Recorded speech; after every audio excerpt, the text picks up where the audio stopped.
Hola de nuevo, bienvenido a otro episodio de Rompiendo el Aula. Vamos a pasar directamente a por qué la escuela nos castiga como lo peor del universo cuando cometemos un simple error. Así que quédate que esta es la octava forma de romper el aula.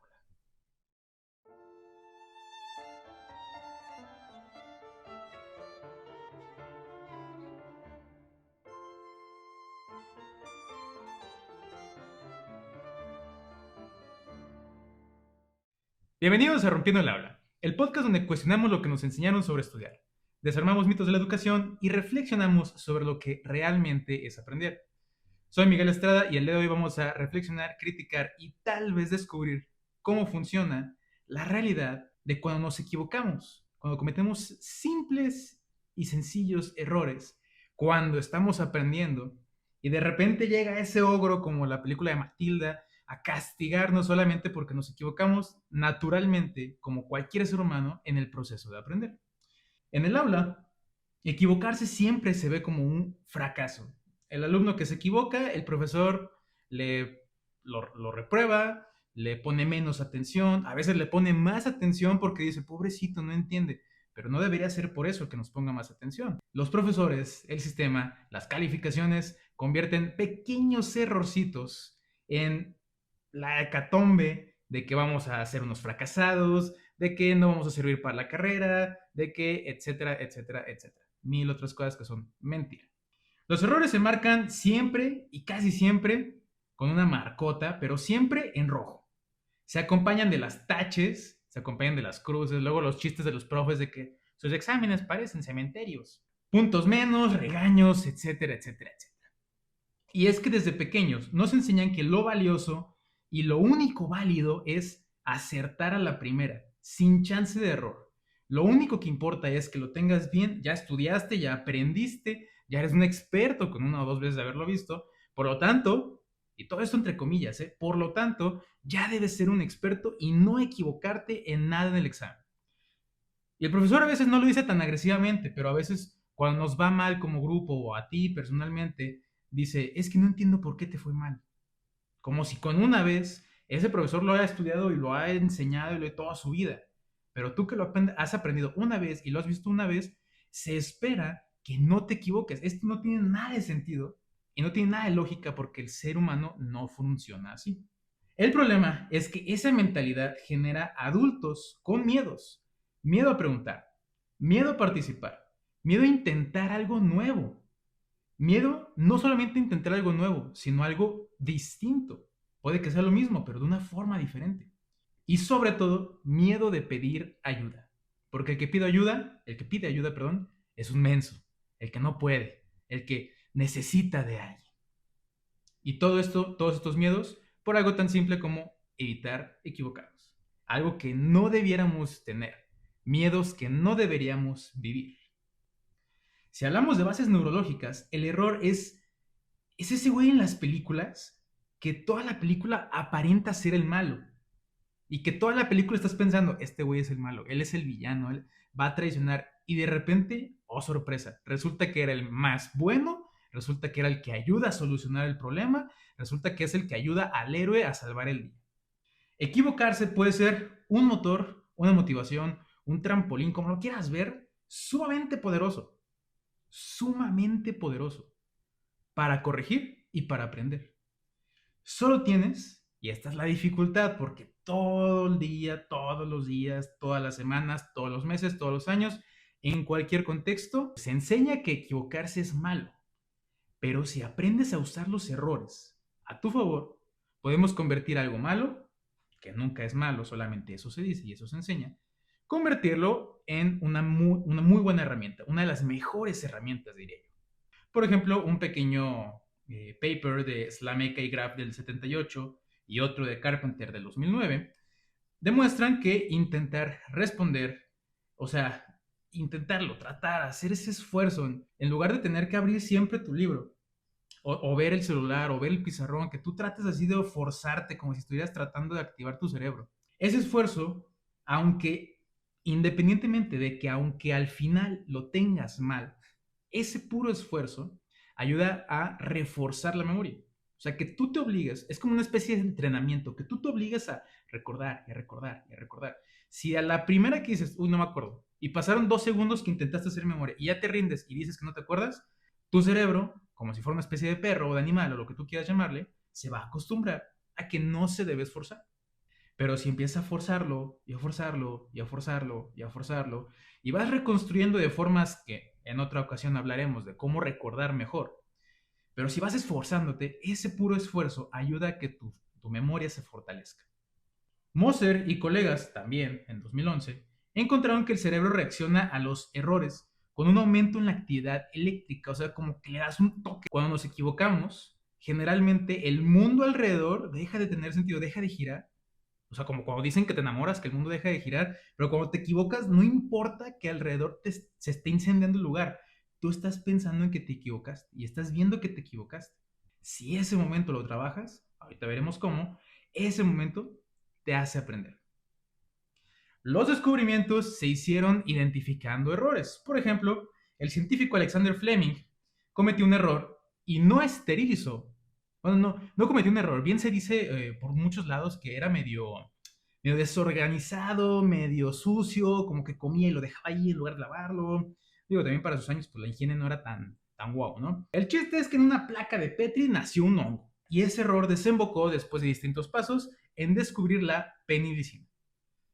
Las noticias de post-its, las notitas de post-its, estas que pegamos rápido, que tienen pegamento en una parte, que son un cuadrito generalmente, o una tirita y pegas y despegas nada más para poner notitas, tienen un pegamento que podríamos llamar malamente, si no has visto el episodio pasado, alguien que no sepa lo que dijimos en el episodio pasado diría que es un pegamento fracasado, porque había sido creado con la intención de ser un pegamento terriblemente fuerte, que lo pegaras y no hubiera fuerza en el mundo que lo pudiera separar.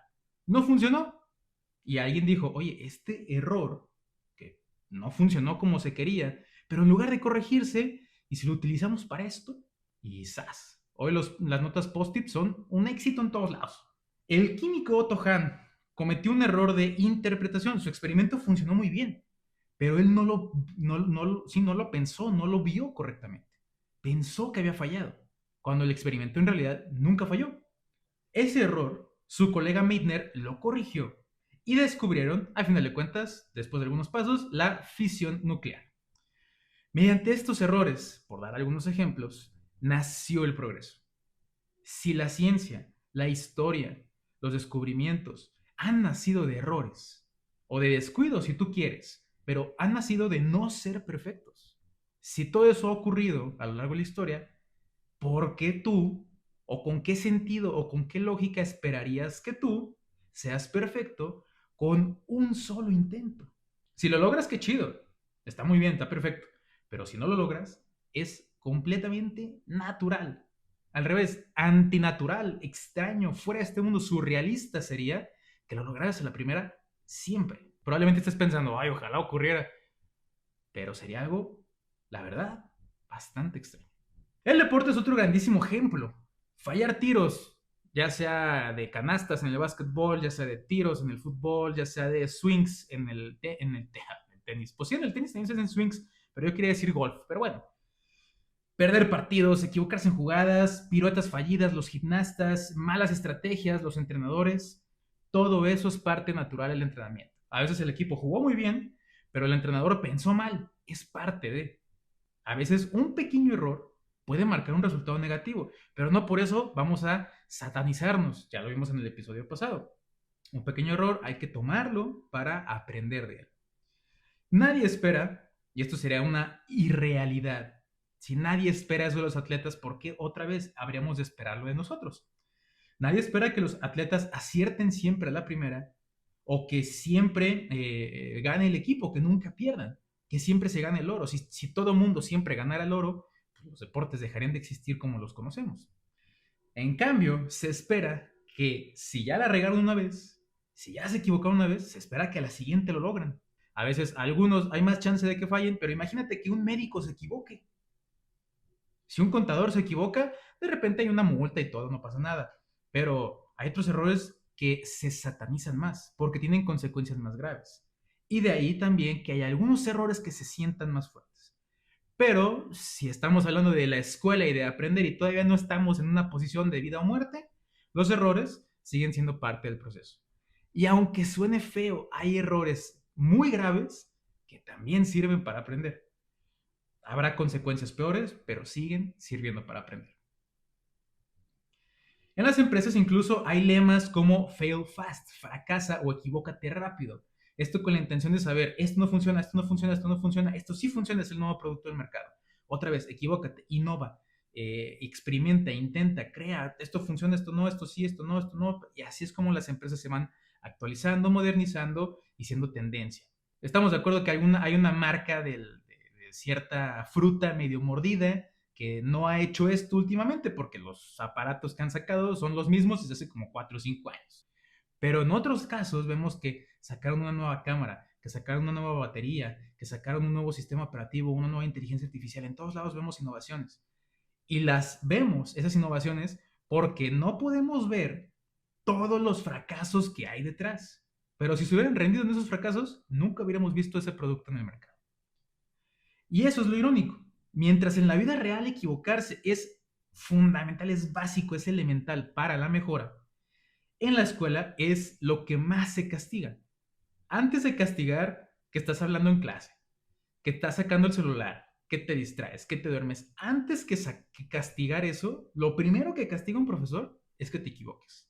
Eso es lo primero que repercute y de hecho en muchos casos es lo único que repercute en tu calificación. Si hablamos del 100% de profesores, no son tantos los que bajan puntos por platicar, no son tantos los que bajan puntos por faltar, pero todos bajan puntos por equivocarse en una tarea o en un examen. Todos. Y esto es parte de la naturaleza del sistema educativo.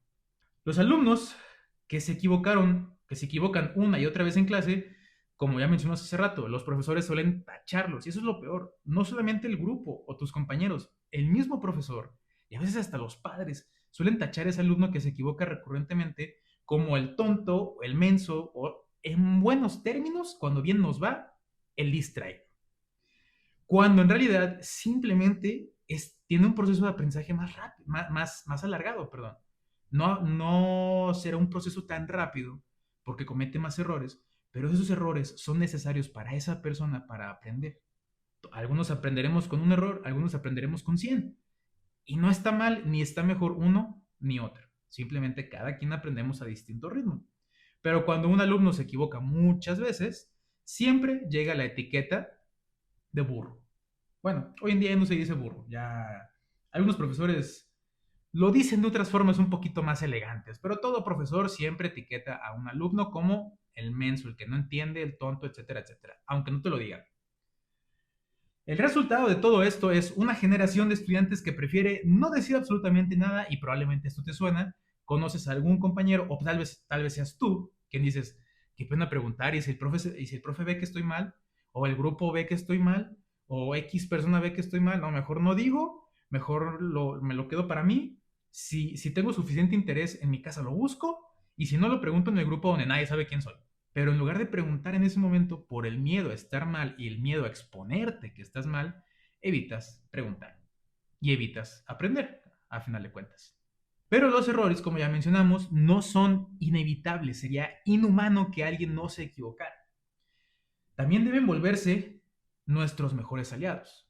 No es que solamente no los puedas evitar, sino que debes aceptar el error, invitar al error, provocar si tú quieres el error, para saber qué no hacer. Entonces, cuando nos equivocamos, algo rompe el patrón, algo rompe con lo que debía pasar, con lo que debería ser, y por eso le ponemos más atención a los errores. Suena bastante obvio cuando lo decimos, pero cuando te equivocas, toda tu atención se dirige, como ya mencionamos, a ese punto. En lugar de tachar, solamente decir estás mal, tache, y seguir a lo que venga más adelante, en lugar de eso, detente a tratar de averiguar qué falló. Oye, es que la clase sigue, tú detente o márcalo ahí para que al final de la clase lo... Si dejas solamente el error como el error, ahí quedó y no aprendes nada. Ese es el primer paso a corregir cuando nos equivocamos y cómo percibimos el error. En lugar de solamente decir estoy mal, punto, ¿por qué estoy mal? ¿Qué pasó? qué salió mal, qué se hizo al revés, qué se hizo diferente, qué no se hizo, qué pasó que este resultado no fue el que debía ser. Y en lugar de solamente señalar esto salió mal, en lugar de eso, pon también la corrección, porque vas a saber qué no hacer, pero qué debías hacer, capaz nunca llegas a la respuesta. Entonces, se vería más o menos algo así, tu error, la corrección y la explicación. Corrección de qué debías haber hecho y explicación de por qué estaba mal. Algo así deben verse tus apuntes. Lo malo, o sea, el error, o lo que se dice que es que no debe ocurrir, el error junto con la corrección y junto con la explicación. Debe tener tres cosas. Esa revisión no solamente busca la corrección, oye, debí haber hecho esto, sino que también busca, o mejor dicho, no busca, pero sin querer también trabajas la memoria, porque como tu cerebro solamente está poniendo la atención a esa cosa que no salió como debía salir, entonces todo tu cerebro se configura para poner eso en el registro, de decir, aquí hubo un error que fue causado por esto y debió haber sido esto. Tu cerebro está viendo esos tres puntos como un conjunto. Y el error, como duele, pues recuerdas todo lo que hay involucrado con eso. Esa revisión, al final de cuentas, lo transformas en la mejor forma de aprendizaje. Más que la clase, más que el video, más que el temario, más que lo que sea. Ese pequeño momento. Que te toma 5 minutos. O si de verdad no sabes qué salió mal, pues le preguntas al profe y te puede tomar un poquito más. Pero cuando vemos un examen y esos benditos profesores que corrigen el examen, digo, ya te puso tu calificación, pero te corrige el examen, entrega el resultado, el examen y dice, cada pregunta vamos a explicar cuál era la respuesta y por qué. Bueno, cuando están explicando y revisando el examen, pon, esta pregunta la tuve mal o me la calificaron como mal, yo la pensé así y pon ahí tu razonamiento, esto que sabe que... Bla, bla, bla. Y luego, junto con el profesor, pon lo que debe haber sido. Oye, pero es que después voy a entregar el examen, pues ¿para qué le hago tanto apunte? Solamente con escribir recuerdas, te lo puedo apostar. También hay algunos papers que hablan de eso, después hablaremos de cómo escribir vale más que leer. Pero tus errores deben tener esas tres cosas. El error, la corrección y la explicación. Equivocarse, como dijimos, duele, pero ese golpe emocional es justo lo que necesitamos. Aunque suene paradójico, aunque suene masoquista, es lo que necesitamos para que nuestro cerebro le prenda ese chispazo y le ponga atención, porque si no te doliera, si te diera igual, ni atención le pones. Y si no te doliera, si te diera igual ese error, pues entonces, ¿para qué estás ahí, no? Estás equivocándote en algo que ni siquiera te importa hacer, pues, ¿para qué estás ahí? Pero como queremos que salga bien, hay una especie de malestar. Tal vez no es dolor, pero es una especie de malestar, incomodidad, e incluso ego o orgullo. ¿Cómo me voy a equivocar? Y por eso le ponemos atención. Tanto queda en la memoria que recordamos o debiéramos recordar qué sí hacer y qué no hacer. Por eso la razón de que pongamos la corrección junto con la explicación ahí al ladito o arribita o antes o donde tú quieras del error. Cuando miramos fuera del aula o nos vamos a la vida general, vemos que muchas culturas y sistemas sí ya están aplicando y no ya de que apenas o hace poquito o el año pasado, sino de que culturalmente, ideológicamente siempre han entendido el valor de los errores. En Japón, por ejemplo, existe un concepto, una cosa llamada kintsugi o kintsugi, no sé cómo se pronuncia, que es el arte de reparar cerámica uniendo los trozos rotos con, iba a decir hilo, no, con oro fundido en lugar de simplemente tirar la basura. A ti se te rompe algo y vas y lo tiras. En Japón, generalmente cuando algo se rompe, buscan alguna forma de conseguir oro, hacerlo líquido, se me fue la palabra, esta cosa, pero bueno, fundirlo, de fundirlo y pegar la cerámica pues, para que sea una nueva pieza de arte, ¿no? Una segunda vida, como quien dice. Esa idea resume cómo deberíamos tratar los errores, por mencionar algunas, ¿no? No esconder el error, no avergonzarse del error, porque tu tía podría decir, ay no, que no vean que lo rompiste, no, ¿cómo van a decir que lo rompiste? No, y lo va a tirar. Pero en lugar de eso, exhibirlo ahí, mira, se cayó, se rompió y no pasa nada, lo reparamos y ahí está otra vez, sirviendo comida o sirviendo el té o lo que sea, o simplemente siendo una pieza de cerámica ahí que está adornando, ¿no? Algo parecido también ocurre en Finlandia, no en el mismo sentido de reparar, pero las escuelas rara vez usan calificaciones numéricas. En lugar de castigar un mal resultado, Lo que hacen los profesores es dar una orientación detallada. Igual tienes tu error, pero ya no se castiga, sino que se toma como punto de partida para orientar hacia la respuesta correcta. Y en el mundo empresarial, compañías como Google o Amazon destinan millones de dólares al año en investigación de proyectos que ya saben de antemano que pueden fallar. O sea, imagínate, vas con el jefe, con Jeff Bezos, o vas con Bill Gates y dices, oye jefe, tengo esta idea que no sé si funciona. Generalmente, ¿qué te diría? ¿Qué esperarías que alguien te diga? Pues si no sabes que funciona, pues ¿para qué lo haces? ¿Para qué me haces gastar dinero? En esas empresas que están innovando constantemente, dicen, ok, vamos a hacer que funcione, vamos a tratar que funcione. Y si no funciona, ya sabemos que no funciona. Y cuando la competencia lo empieza a hacer, nosotros ya vamos a estar un paso adelante porque ya sabemos que no funciona. Y todo gracias a este güey que me trajo una idea que tal vez funcionaba y tal vez no. O tal vez no. Pero lo intentamos. Oye, cometimos un error, pero sí puede funcionar. Si hacemos este ajuste. Ah, ok. Y empresas destinan millones a innovar mediante los errores, mediante cosas que ya saben que tal vez no funcionen. En los tres casos, Japón, Finlandia o el mundo empresarial, el error ha sido casi un requisito para el progreso. Justo lo contrario de lo que solemos vivir en la escuela. Y es que el sistema nos hizo creer que debemos a toda costa, de vida o muerte, evitar los errores. Sacar el 100 perfecto, o el 4 perfecto, o el A más, o el sistema de valoración que tenga tu escuela.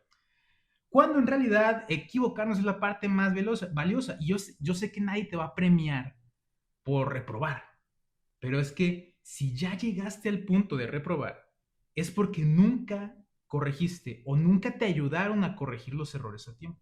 Y los seguiste cometiendo y cometiendo y cometiendo porque nunca se corrigieron.